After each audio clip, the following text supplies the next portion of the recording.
Thomas Mars is the lead singer for Phoenix, which did the music for the Apple TV Plus movie On the Rocks. I'm Matt Noble of Gold Derby, and I want to start by asking you, Thomas, how important as a musician is it to be able to whistle?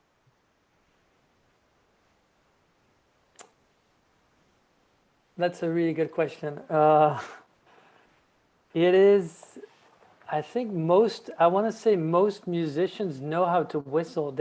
You might be onto something there, because um, I love classical musicians. I love history of music, and a lot of classical musicians were trained at an early age, whether their parents were, like there's a French musician called Camille Saint-Saëns. His parents would have toys that were in all the right keys, so he would get uh, he would know what's in tune, what's not in tune.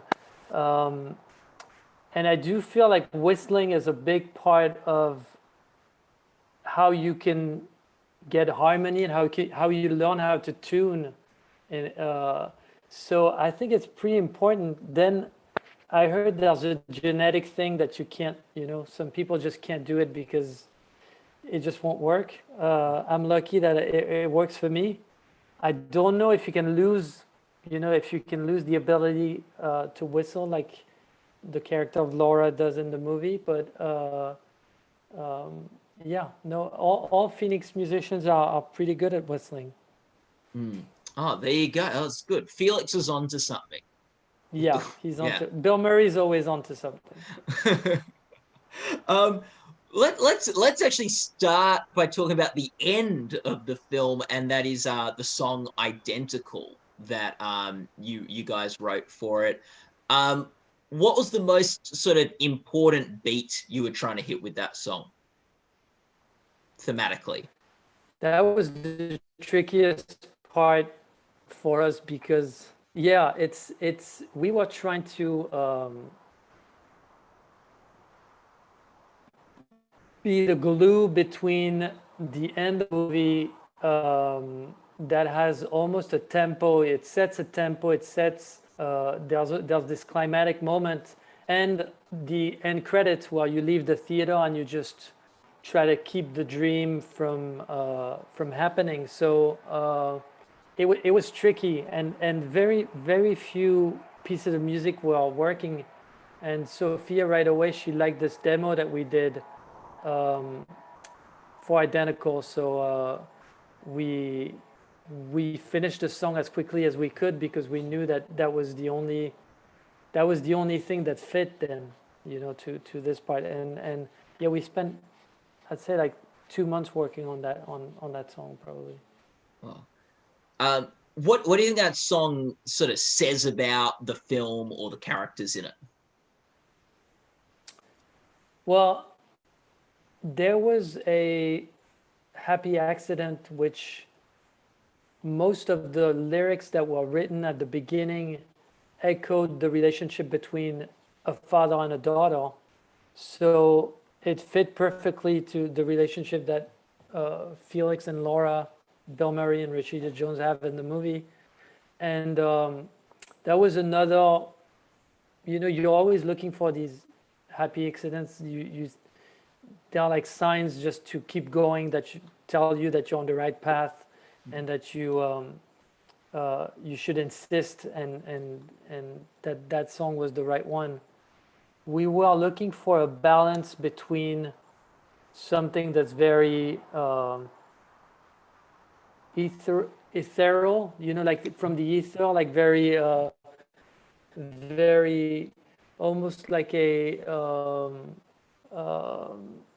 Antonioni movie, and at the same time we wanted something that's very pop and very uh, almost like the end of 16 Candles, something that has this pop quality that you leave the theater, you're still in the movie, but you're at the same time enjoying uh, uh, sort of the walkout uh, part. So yeah, it's also exciting for us because it's something we've not done, of in between score. It's not really scoring. It's not music supervision. It's something that was really interesting to get into. Yeah, and I guess like, what is it like, sort of, as someone who is, a Grammy nominated, a Grammy winning band? Sorry, you've done 6 albums, I believe, and a lot Yeah. of yeah, and so what is it like putting together a piece of music and a song that's going to fit within a broader sort of narrative and film, as opposed to sort of writing just a song that can sort of live and breathe in and of itself? Yeah, I mean, we like working with a frame, because when we work on albums, there's no frame. It's just time. An album is done when you're exhausted, when you're mentally just, you can't take a second. You heard every song 100,000 times. You heard the hi-hat of a song 100,000 times. You just are physically exhausted and mentally exhausted, and you're not giving up, but you have to let it go, and when there's a frame, it's easier for us because it's just a lot of it's less possibilities in a good way. Sophia knows exactly what she wants, so she says, this is the idea that I have for, here in the score. I hear this type of music, I hear these kind of things. It's really helpful. It just makes the process more enjoyable and also faster. Mm. Do you have a different like experience as an artist listening to your music when it's part of a film, like, than when you listen to? Yeah, it always ruins it. It's when we're done with the record, when you make a record, you make something, you try to fill a void. You're trying to make the. Sorry, Oh, that's this all right. is okay. My phone. I said I would silence it too, but yeah, you're trying to make a.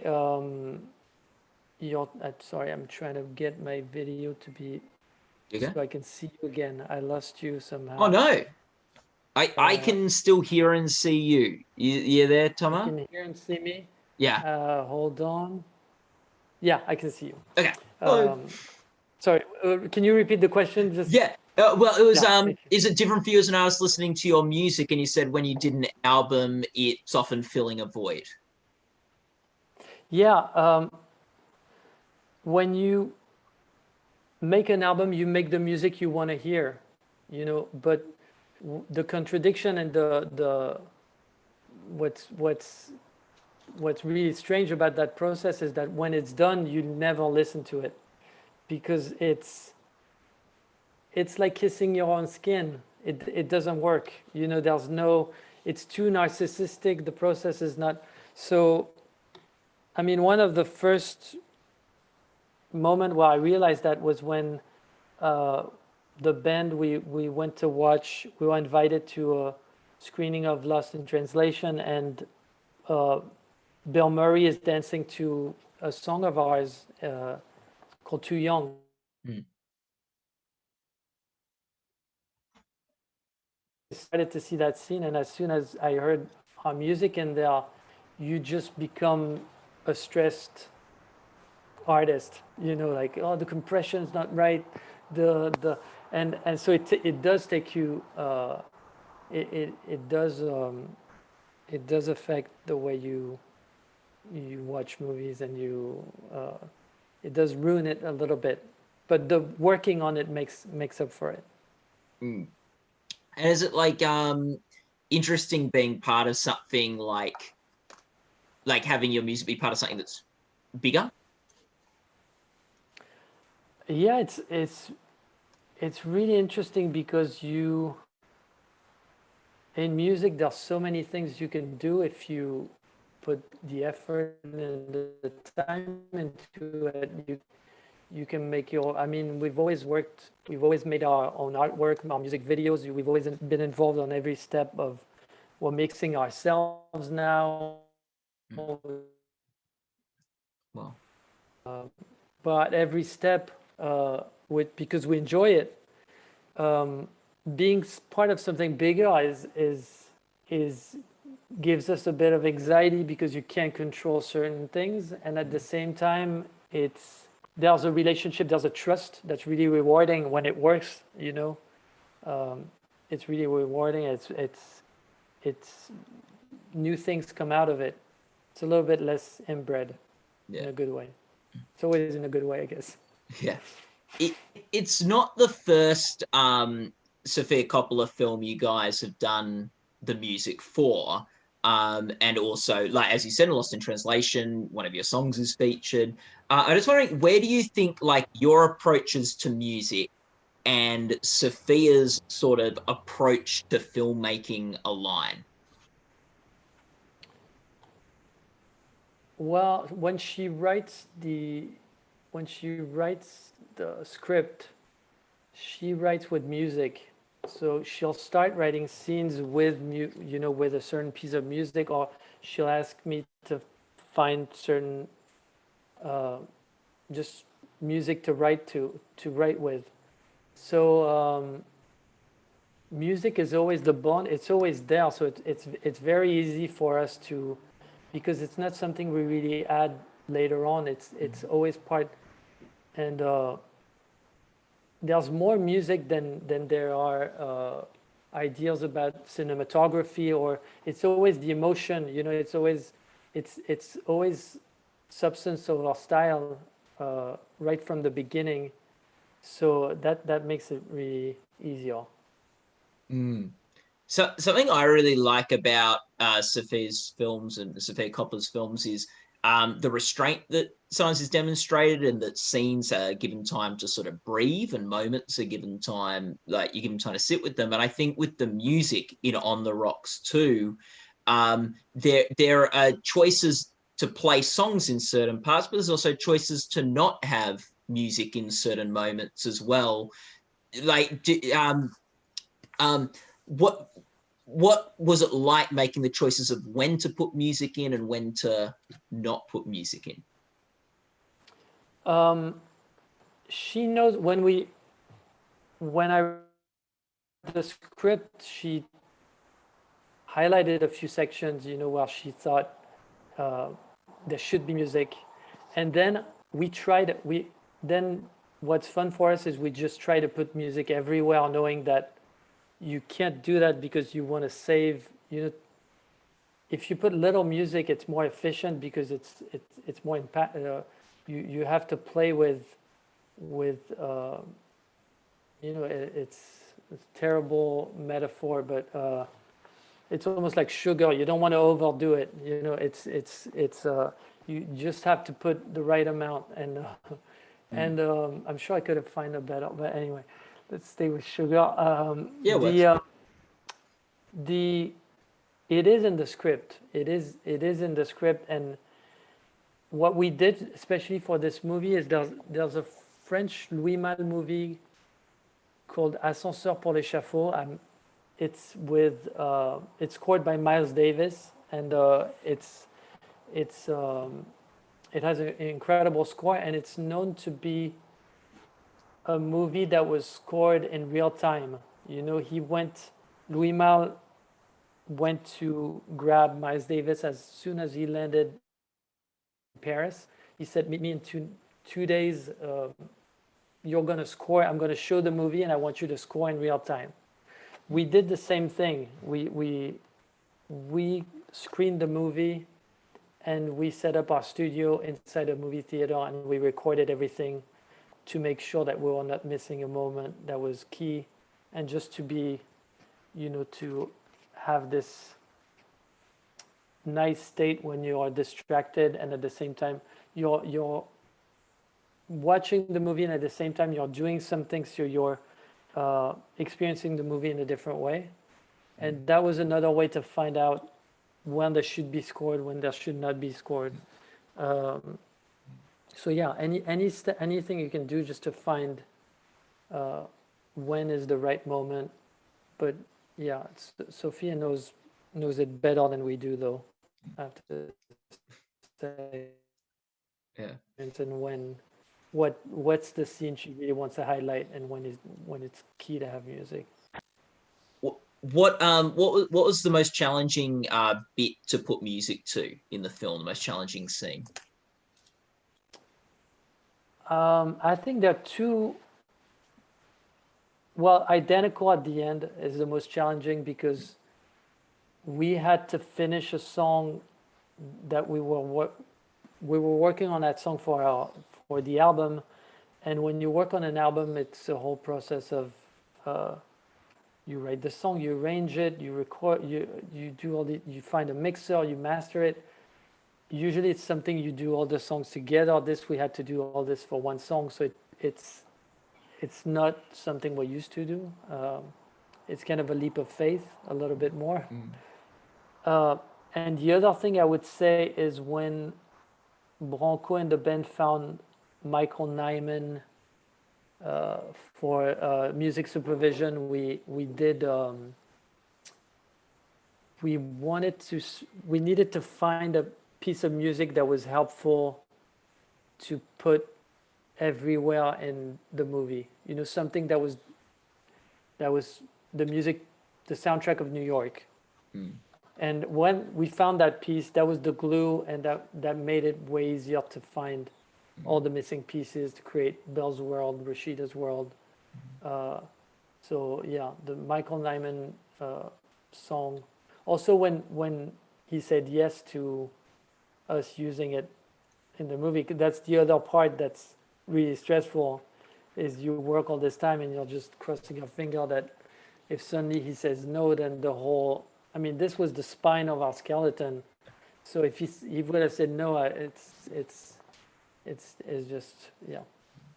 Yeah, you wrote Identical. You composed the music, the original music for the film. You also selected the songs and the music that was used in the film. Like, were you the one who chose that Bill Murray would be singing Mexicali Rose in Mexico? No, he chose that. He did a tour. He toured in. Do you keep hearing those beeps? Very quietly. Okay, okay. Um, he chose that song. He did a tour. He toured the I think he toured the U.S. with a band. It was like this kind of new art form where he was reciting poems and playing classics and a bit, and he would invite um, people he met over the years just to, and I think he's extremely musical, and so yeah, he loves Mexicali Rose, and he knew the guitar player, um, and he really wanted him to play the guitar, and yeah, and that's I mean that's what Bill does. He has about 1,000 classics ready to yeah, but yeah, that was Bill. What was it like to be working on Sofia Coppola and Bill Murray back together again for a film after, like, Lost in Translation? I can't believe it was 18 years ago. I think you have to ask them because Yeah. for me it's not. I mean, also I wasn't there the first time. We just gave music and Yeah. um, Mm. but Sophia did a Christmas special with Yes. Bill Murray called A Very Merry Christmas. So Yeah. we had a Which little bit you're of that. in. You're in that. Yeah, we had a little bit of that experience before. Yeah. Uh, but yeah, it's super fun. Mm. It's anything with Bill can, like, you know,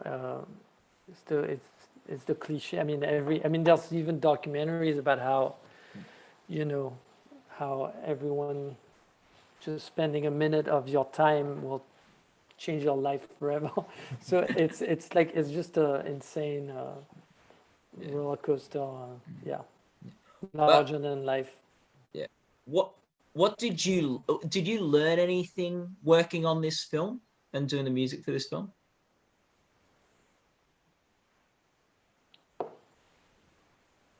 I the first, I think this movie was, for all the previous movies, we learned how to do a special skill, kind of like music supervision, sound design on somewhere. On Marie Antoinette, we learned how to play these super old lute, like old instruments, and how to try to make it pop, and at the same time, yeah, use just the instruments of the time. Scoring on Beguiled, we were looking for like a few, working on the end scene, the timing, the very long. It's so I think this one is, I don't know if we learned so much. I think we for the first time we put all these elements together, which was very satisfying. It's just all the skills we've acquired before, we put them all together on this movie. So that was the, yeah, that was the, I guess we learned about timing, maybe that there was also a few novelty. Like there's a scene where Laura walks down Fifth Avenue, and Sophia wanted Philippe Le Seur, the cinematographer, to have the music, to listen to the music while he was shooting the scene. So we made the music, and I brought it to him on set, and it was, I guess I learned how it's all intertwined. If you want it to be even more musical, there's other ways to make it more musical like that. I saw him filming with the music, and I had the same, I had the radio so I could listen to what he was listening to as he was filming. So that was another very great way to experience the filming part of the movie too. Ah, fantastic. Tomas, thanks so much for talking to us today about On the Rocks and the music that you did for that. People watching this interview can go to goldderby.com, where you can make your own awards predictions and join the discussion in our forums. Yeah, it was great to chat, Tomas. Thank you, Matt.